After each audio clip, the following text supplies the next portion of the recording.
ನಮಸ್ತೆ ಎಲ್ರಿಗೂ. Hi my dear student. See, last class ಅಲ್ಲಿ ನಾವು ಫ್ರಾಗ್ಮೆಂಟೇಷನ್ ಆ್ಯಂಡ್ ಸ್ಪೋರ್ ಫಾರ್ಮೇಷನ್ ಇದ್ರ ಬಗ್ಗೆ ಡಿಸ್ಕಸ್ ಮಾಡಿದ್ವಿ.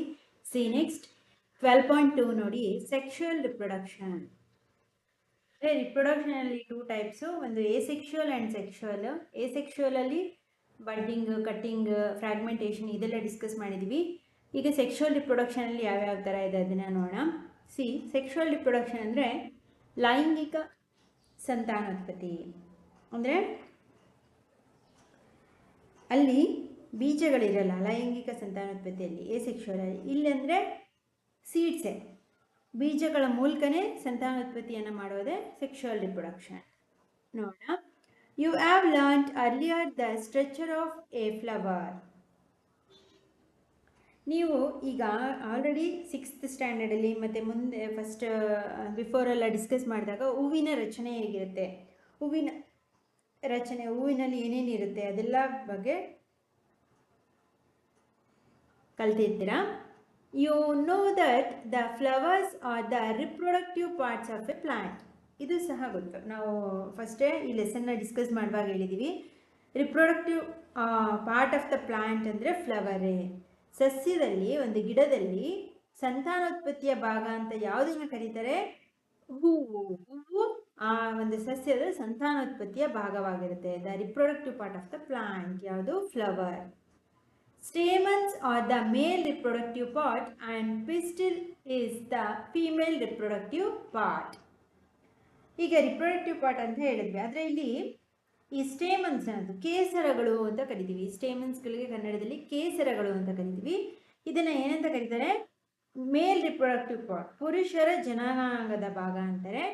ಪಿಸ್ಟಿಲ್, ಪಿಸ್ಟಿಲ್ ಅಂದರೆ ಫೀಮೇಲ್ ರಿಪ್ರೊಡಕ್ಟಿವ್ ಪಾರ್ಟ್ ಅಂತ ಕರೀತಾರೆ. ಅಂದರೆ ಹೆಣ್ಣು ಪ್ರಜನಾಂಗದ, ಪಿಸ್ಟಿಲ್ ಅಂದರೆ ಶಲಾಕೆ ಅಂತೇಳಿ, ಹೆಣ್ಣು ಪ್ರಜನಾಂಗದ ಭಾಗವಾಗಿದೆ. ಅದು ಫ್ಲವರ್ನಲ್ಲಿ ಕಂಡುಬರ್ತಕ್ಕಂತಹ ಪಾರ್ಟ್ಸ್ ಇದು. ಆಯ್ತಾ? ಹಾಗಾದರೆ ಅದಕ್ಕೊಂದು ಆಕ್ಟಿವಿಟಿನ ಕೊಟ್ಟಿದ್ದಾರೆ ನೋಡಿ, 8.4. Take a mustard or China rose or petunia flower and separate its reproductive parts. ನೀವು ಒಂದು ಸಾಸಿವೆ ಗಿಡನೋ ಅಥವಾ ಒಂದು ದಾಸವಾಳ ಗಿಡನೋ, ಅದರ ಹೂವು, ಗಿಡ ಅಂದರೆ ಗಿಡದಲ್ಲಿ ಹೂವು,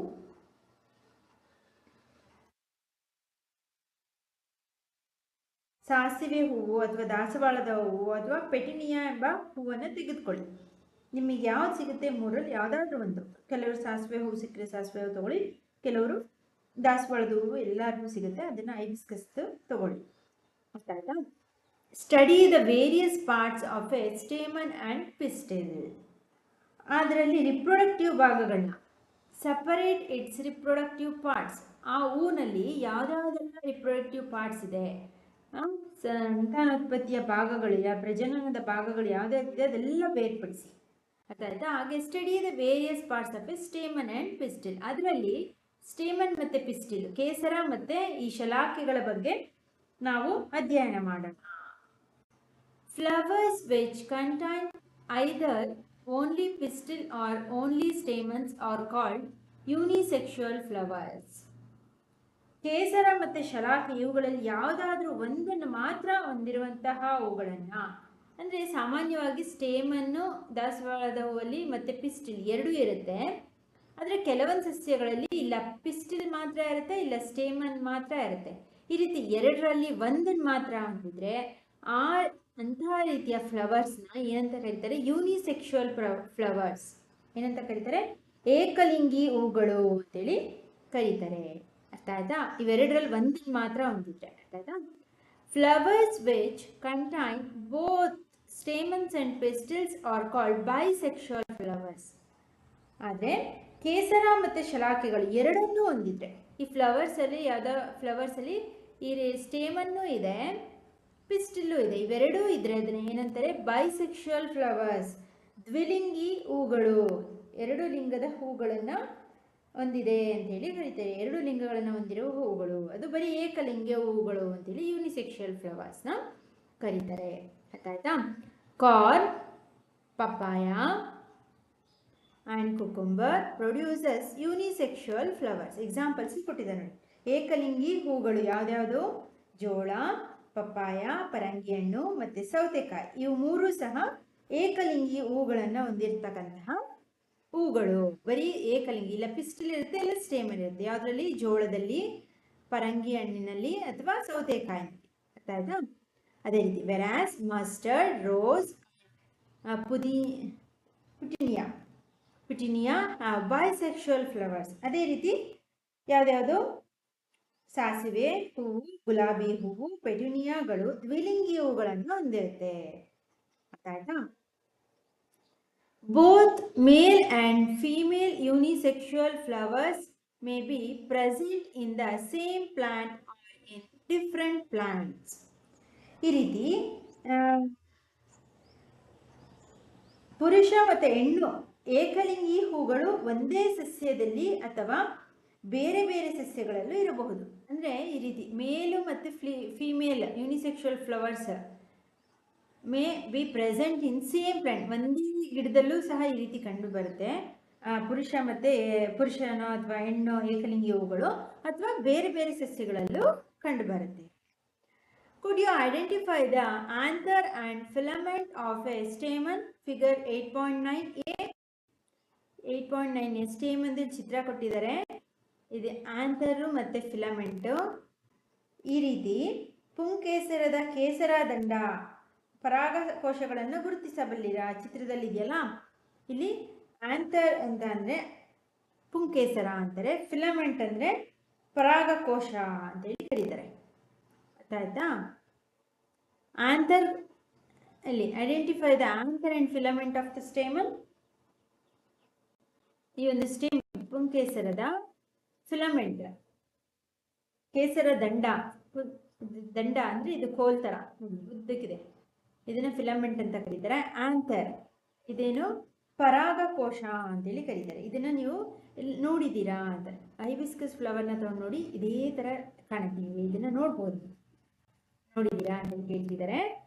anther contains pollen grains which produce male fragments. Anther, ಈ ಆಂಥರ್ ಇದೆಯಲ್ಲ, ಇದು ಏನನ್ನ ಹೊಂದಿರುತ್ತೆ? ಆಂಥರ್ ಪರಾಗಕೋಶವು ಪುರುಷ ಲಿಂಗಾಣುಗಳನ್ನು ಉತ್ಪತ್ತಿ ಮಾಡುವ ಪರಾಗರೇಣುಗಳನ್ನು ಹೊಂದಿರುತ್ತೆ. Anthers contains what? Male gametes.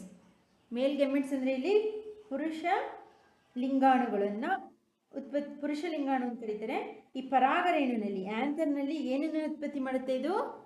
ಈ ಆಂಥರು ಮೇಲ್ ಫ್ರಾಗ್ಮೆಂಟ್ಸ್ನ. ಆಯ್ತಾ? Anther contain pollen grains which produces male gametes. ಅರ್ಥ ಆಗ್ತಿದ್ಯಾ?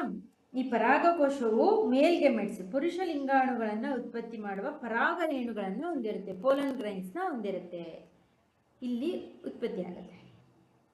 ಅದಾಯ್ತಾ? ಚಿತ್ರ ಎಲ್ಲ ಕೊಟ್ಟಿದ್ದಾರೆ ನೋಡಿ, ಈ ತರ ಫ್ಲವರ್ಸ್ ಅಲ್ಲಿ ನೋಡಿರ್ತೀರ ನೀವು ಅಲ್ವಾ? ಇದೇ ನೋಡಿ ಆಂಥರ್. ತರ ದಾಸವಾಳದ ಗಿಡದಲ್ಲೆಲ್ಲ ಈ ತರ ಇರುತ್ತೆ ನೋಡಿ. ಇದ್ರಲ್ಲಿ ಫೈಟ್ ಎಲ್ಲ ಆಡ್ತಾರೆ ಸಣ್ಣ ಮಕ್ಕಳಲ್ಲಿ ಅಲ್ವಾ? ಇದನ್ನ ಇಬ್ರು ಇಟ್ಕೊಂಡು ಫೈಟ್ ಆಡ್ತಾರೆ, ಇದನ್ನ ಬೀಳಿಸ್ಬೇಕು ಅಂತೇಳಿ. ಆಂಥರ್ ಅಲ್ವಾ? A pistil contains of stigma, style and ovary.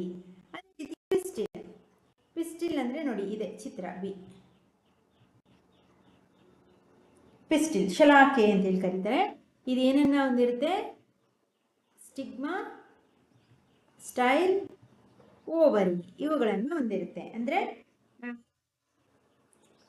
Stigma ಶಲಾಕಾಗ್ರ, ಶಲಾಕನಳಿಕೆ, ಅಂಡಾಶಯ, vowels ಅಂಡಗಳು, ಅಂಡಕ ಇಷ್ಟನ್ನು ಹೊಂದಿರುತ್ತೆ. ಇದು ಈ ರೀತಿ ಶಲಾಕಾಗ್ರ, ಇದು ನಳಿಕೆ, ಈ ರೀತಿ ಪೈಪ್ ತರ ಇರೋದು. ಸ್ಟೈಲ್ ಅಂದ್ರೆ ನಳಿಕೆ. ಓವರಿ ಅಂದ್ರೆ ಅಂಡಾಶಯಗಳು, ಇದ್ರ ಒಳಗಡೆ ನೋಡಿ ಈ ರೀತಿ ಬೀಜಗಳು, ಅಂಡಾಶಯಗಳ.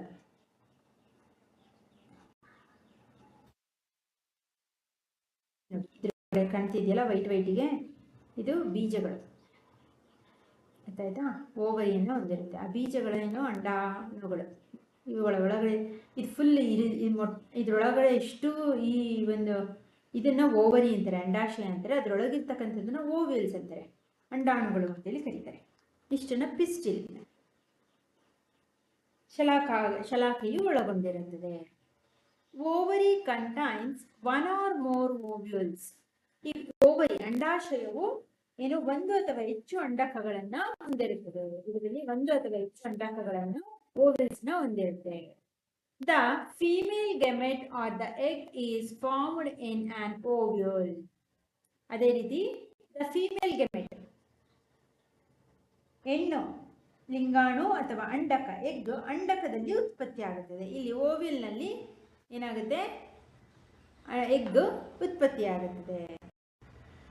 Female gamete or the egg is formed by ovule. Egg female gamete ಹೆಣ್ಣು ಲಿಂಗಾಣು ಅಥವಾ ಎಗ್ ಇಲ್ಲಿ ಓವಿಲ್ಸ್ ಇದೆಯಲ್ಲ, ಈ ರೀತಿ ಒಳಗಡೆ ಇರ್ತಕ್ಕಂಥ ಇಲ್ಲಿ ಉತ್ಪತ್ತಿ ಆಗುತ್ತೆ. ಆಯ್ತಾ? In sexual reproduction, a male and female gamete fuse to form a zygote. ಈ ಲೈಂಗಿಕ ಸಂತಾನೋತ್ಪತ್ತಿಯಲ್ಲಿ ಪುರುಷ ಮತ್ತು ಹೆಣ್ಣು ಲಿಂಗಾಣುಗಳ ಸಂಯೋಗಗೊಂಡು ಝೈಗೋಟ್ ಅಂದರೆ ಯುಗ್ಮಜ, ಝೈಗೋಟ್ ಅಂದರೆ ಯುಗ್ಮಜ ಉಂಟಾಗುತ್ತದೆ. ಹೆಣ್ಣು ಮತ್ತು ಗಂಡು ಲಿಂಗಾಣುಗಳು ಸೇರಿದಾಗ, ಫ್ಯೂಸ್ ಆದಾಗ, ಸಂಯೋಗಗೊಂಡಾಗ ಟು ಫಾರ್ಮ್ ಎ ಝೈಗೋಟ್, ಯುಗ್ಮಜ ಉಂಟಾಗುತ್ತದೆ. ಆಯ್ತಾ? ರಿಪ್ರೊಡಕ್ಟಿವ್ ಪಾರ್ಟ್ಸ್ ಇದೆ.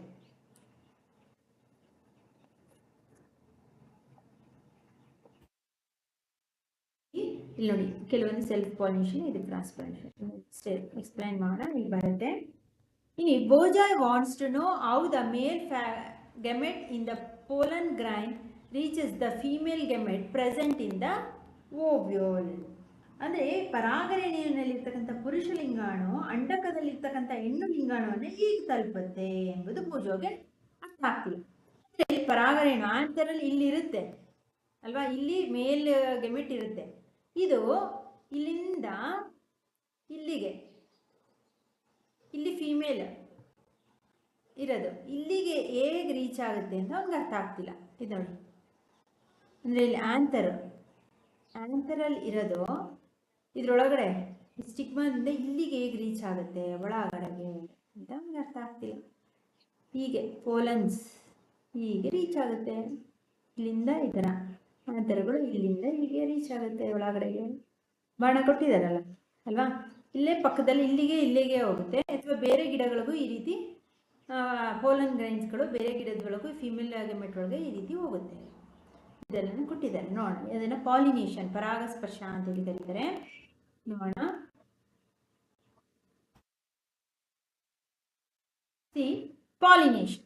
ಪಾಲಿನೇಷನ್ ಅಂದರೆ ಪರಾಗಸ್ಪರ್ಶ ಅಂತೇಳಿ ಕರೀತಾರೆ ಕನ್ನಡದಲ್ಲಿ.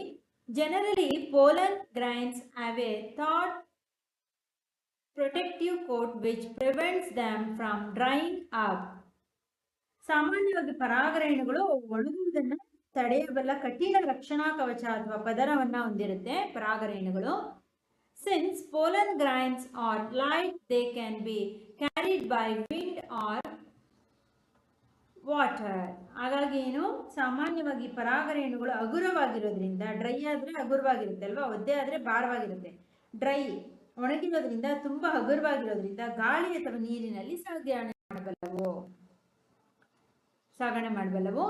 Insects visit flowers and carry away pollen on their bodies. ಏನು, ಕೀಟಗಳು ಹೂಗಳ ಮೇಲೆ ಕುಳಿತು ತಮ್ಮ ದೇಹದೊಂದಿಗೆ ಪರಾಗರೇಣುಗಳನ್ನು ಒಯ್ಯುತ್ತವಂತೆ. ಕೀಟಗಳು insects visit flowers and carry away pollen. ಈಗ ಇನ್ಸೆಕ್ಟ್ಸ್ಗಳು ಸಾಮಾನ್ಯವಾಗಿ ಹೂಗಳ ಮೇಲೆ ಚಿಟ್ಟೆಗಳು ಕೂತ್ಕೊಳ್ಳುತ್ತೆ ಅಲ್ವಾ, ಚಿಟ್ಟೆಗಳೇನು ಹೂಗಳ ಮೇಲೆ ಕೂತ್ಕೊಳ್ಳುತ್ತೆ.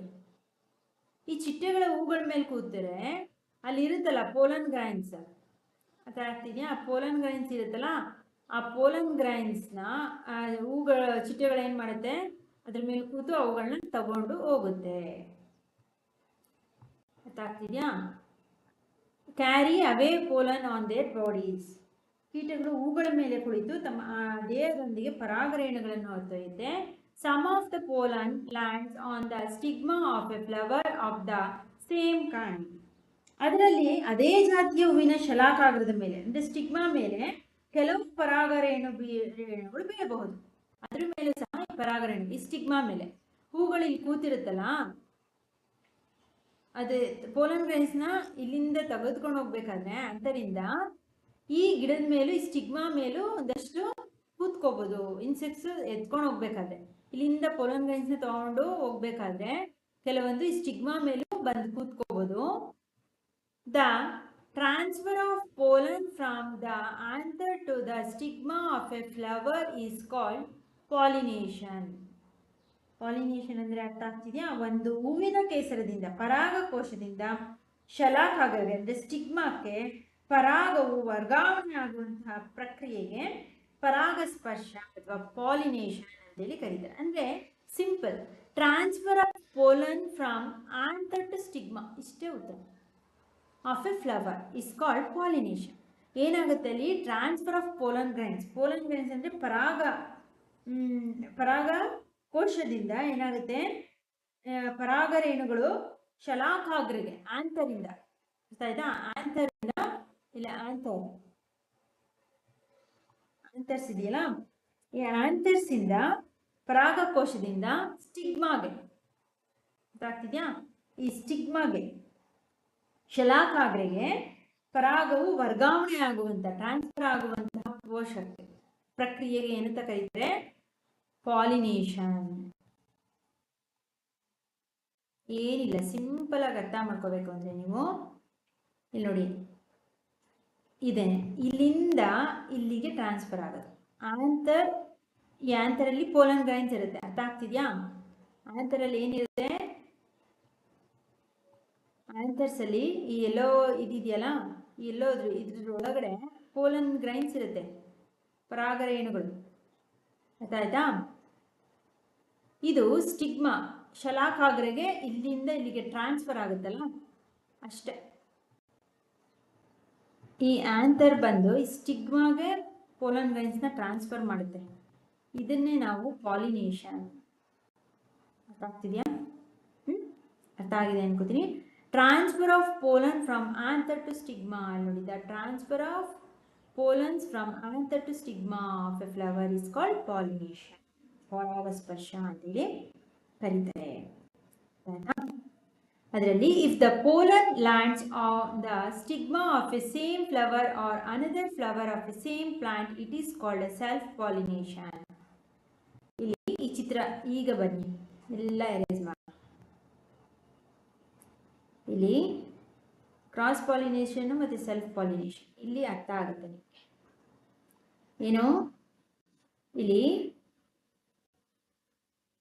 ಒಂದು ವೇಳೆ ಅದೇ ಹೂವಿನ ಅಥವಾ ಬೇರೆ ಗಿಡದ ಹೂವಿನ ಶಲಾಕಾಗ್ರೆಗೆ ಪರಾಗ ಬೀಳುವಂತಹ ಪ್ರಕ್ರಿಯೆಗೆ ಸ್ವಕೀಯ ಸೆಲ್ಫ್ ಪಾಲಿನೇಷನ್, ಅಥವಾ ಈ ಹೂವಿಂದನೇ ಆಂಥರು ಇಲ್ಲಿಗೆ ಪೋಲನ್ ಗ್ರೈನ್ಸ್ ಆಂಥರಿಂದ ಸ್ಟಿಗ್ಮಾಗ್ ಬರ್ಬೋದು, ಅಥವಾ ಬೇರೆ ಹೂವಿಂದ ಇಲ್ಲಿರ್ತಕ್ಕಂತಹ ಹೂವಿಂದ ಬೇಕಾದ್ರೆ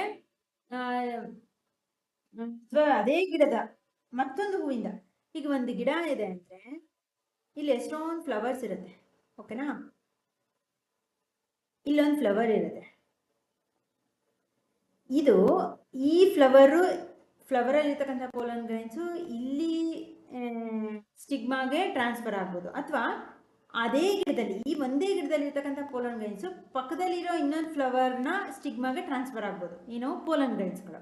ಈ ರೀತಿ ಒಂದೇ ಗಿಡದಲ್ಲಿ ಇರ್ತಕ್ಕಂತಹ ಒಂದೇ ಹೂವಿನ ಪರಾಗರೇಣುಗಳು ಮತ್ತೆ ಬೇರೆ ಆ ಗಿಡದ ಬೇರೆ ಹೂವಿನ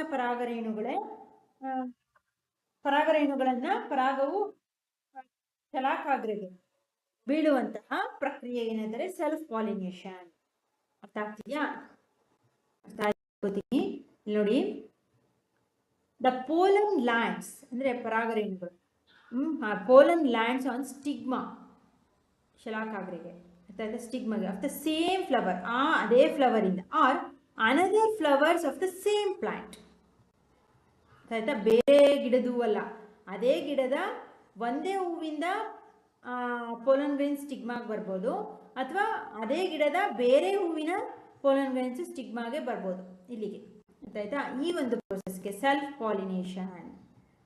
ಪಾಲಿನೇಷನ್ ಸ್ವಕೀಯ ಪರಾಗಸ್ಪರ್ಶ ಅಂತೇಳಿ ಕರೀತಾರೆ. ಅದೇ ರೀತಿ when the pollen of a flower lands on the stigma of a flowers of a different plant of the same kind, it is called cross pollination. ಅದೇ ರೀತಿ ಅದೇ ಜಾತಿಯ ಬೇರೊಂದು ಗಿಡದ ಹೂವಿನ ಶಲಾಕಾಗ್ರಕ್ಕೆ ಹೂವಿನ ಪರಾಗವು ವರ್ಗಾವಣೆ ಆಗುವ ಪ್ರಕ್ರಿಯೆ ಪರಕೀಯ ಪರಾಗಸ್ಪರ್ಶ. ಇದು ಒಂದೇ ಗಿಡದ್ದಾಯ್ತು. ಇದು ಎರಡು, ಇಲ್ಲೂ ದಾಸವಾಳದ ಗಿಡ ಇದೆ, ಇಲ್ಲೂ ದಾಸವಾಳದ ಗಿಡ ಇದೆ, ಆದರೆ ಇಲ್ಲಿ ಬೇರೆ ಫ್ಲವರ್ಸು, ಇಲ್ಲಿ ಬೇರೆ ಫ್ಲವರ್ಸ್ಗಳು. ಅರ್ಥ ಆಗ್ತಿದೆಯಾ? ಈ ಗಿಡದೇ ಇದೆ ಅಂದರೆ ಒಂದೇ ಥರದ ಗಿಡನೇ, ಎರಡು ಕೆಂಪು ದಾಸವಾಳದ ಗಿಡನೇ. ಇಲ್ಲೇನಾಗ್ತಿದೆ, ಈ ಗಿಡದಲ್ಲೇ ಇರ್ತಕ್ಕಂಥ ಪೊಲನ್ ಈ ಗಿಡದ ಹೂಗಳಿಗೆ ಆಗ್ತಿದೆ. ಅರ್ಥ ಆಯ್ತಾ? ಆದರೆ ಇಲ್ಲಿ ಬೇರೆ ಬೇರೆ ಗಿಡಗಳಿಂದ ಬಿಟ್ಟಿರ್ತಕ್ಕಂತಹ ಹೂಗಳು ಒಂದೇ ಜಾತಿದ್ದು, ಎರಡೂ ದಾಸವಾಳದ ಗಿಡಗಳೇ, ಆದರೆ ಬೇರೆ ಬೇರೆ ಗಿಡದಲ್ಲಿದೆ. ಆ ಬೇರೆ ಬೇರೆ ಗಿಡದ ಬೇರೆ ಹೂವಿಂದ ಇನ್ನೊಂದು ಹೂವಿಗೆ, ಪಕ್ಕದ ಹೂವಿಗೆ ಪೋಲನ್ ಗ್ರೈನ್ಸ್ನ ಸ್ಟಿಗ್ಮಾಗೆ ಟ್ರಾನ್ಸ್ಫರ್ ಮಾಡೋದು. ಇಲ್ಲಿ ನೋಡಿ, ಇಲ್ಲಿಂದ ಇಲ್ಲಿ ಆಂಥರ್ ಇದೆ, ಚಿತ್ರದಲ್ಲಿ ಕೊಟ್ಟಿದಲ್ಲ, ಇಲ್ಲಿ ಆಂಥರ್ ಇದೆ, ಇಲ್ಲಿಂದ ಇಲ್ಲಿ ಸ್ಟಿಗ್ಮಾಗೆ ಇಲ್ಲಿಗೆ ಟ್ರಾನ್ಸ್ಫರ್ ಆಗುತ್ತೆ. ಈ ರೀತಿ ಆಂಥರ್ ಟು ಸ್ಟಿಗ್ಮಾ, ಬೇರೆ ಬೇರೆ ಗಿಡದ ಬೇರೆ ಬೇರೆ ಹೂವುಗಳಿಗೆ ಪೋಲನ್ ಗ್ರೈನ್ಸ್ನ ಪರಾಗವನ್ನು ಶಲಾಕಾಗ್ರಿಗೆ ವರ್ಗಾವಣೆ ಮಾಡುವ ಪ್ರಕ್ರಿಯೆ ಏನಂತ ಕರೀತಾರೆ? Cross pollination. What we called as cross ಪರಕೀಯ ಪರಾಗಶ. ಪರಕೀಯ, ಬೇರೊಂದು ಗಿಡದ ಹೂವು ತನ್ನ ಪರಾಗವನ್ನು ಕೊಡುವಂಥದ್ದು ಶಲಾಕಾಗ್ರಿಗೆ. ಅರ್ಥ ಆಯ್ತಾ? ಇದನ್ನು ನಾವೇನಂತ ಕರಿತೀವಿ? ಪರಕೀಯ ಪರಾಗಸ್ಪರ್ಶ, ಕ್ರಾಸ್ ಪಾಲಿನೇಷನ್ ಅಂತೇಳಿ ಕರಿತೀವಿ. ಆಯ್ತಾ? ಇದಿಷ್ಟು ಪಾಲಿನೇಷನ್ ಬಗ್ಗೆ. ಇಷ್ಟರಲ್ಲಿ ನೆಕ್ಸ್ಟ್ ಕ್ಲಾಸಲ್ಲಿ ನಾವು ಕಂಟಿನ್ಯೂ ಮಾಡೋಣ. ಏನಾದ್ರು ಡೌಟ್ಸ್ ಇತ್ತು, ಅರ್ಥ ಆಗಿಲ್ಲ ಅಂದರೆ ಅದನ್ನು ನೆಕ್ಸ್ಟ್ ಕ್ಲಾಸಲ್ಲಿ ಡಿಸ್ಕಸ್ ಮಾಡೋಣ. Fertilisation. Okay my dear student, ಏನಾದರೂ ಡೌಟ್ಸ್ ಇದ್ದರೆ ಡಿಸ್ಕ್ರಿಪ್ಷನಲ್ಲಿ ಕಮೆಂಟ್ ಮಾಡಿ. ಆ್ಯಂಡ್ ಹೋಮ್ವರ್ಕ್ ಕ್ವಶನ್ಸ್ನ ನೀವೇ ಆದಷ್ಟು ಸಾಲ್ವ್ ಮಾಡೋಕ್ಕೆ ಟ್ರೈ ಮಾಡಿ.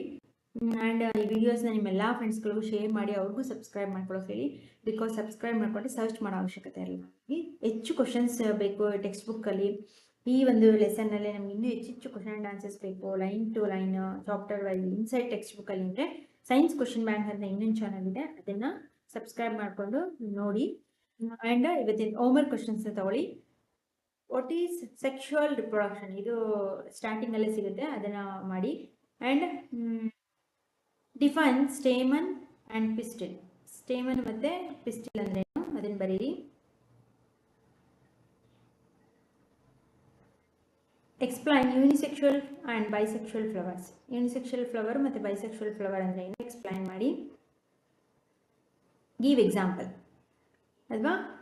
Define unisexual and bisexual flowers example. ಆ ಥರನಾದರೂ ಬರೀರಿಲ್ಲ. Difference between unisexual and bisexual flowers, give 2 examples. ಅದು ಈ ಕ್ವಶನ್ಸ್ಗಳಿಗೆ ಸೇಮ್ ಯಾವ ಥರ ಕೇಳಿದ್ರು ನೀವು ಅದೇ ಬರೀರಿ. ಡಿಫ್ರೆನ್ಸಸ್ ಕೇಳಿದ್ರು.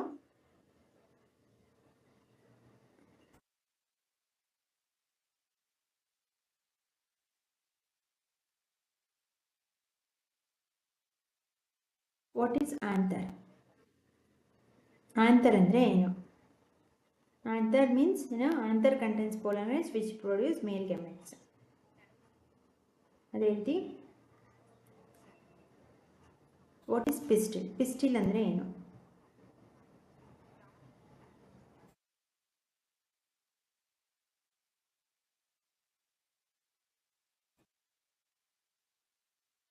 Wear is the egg or female gamete present in the flower?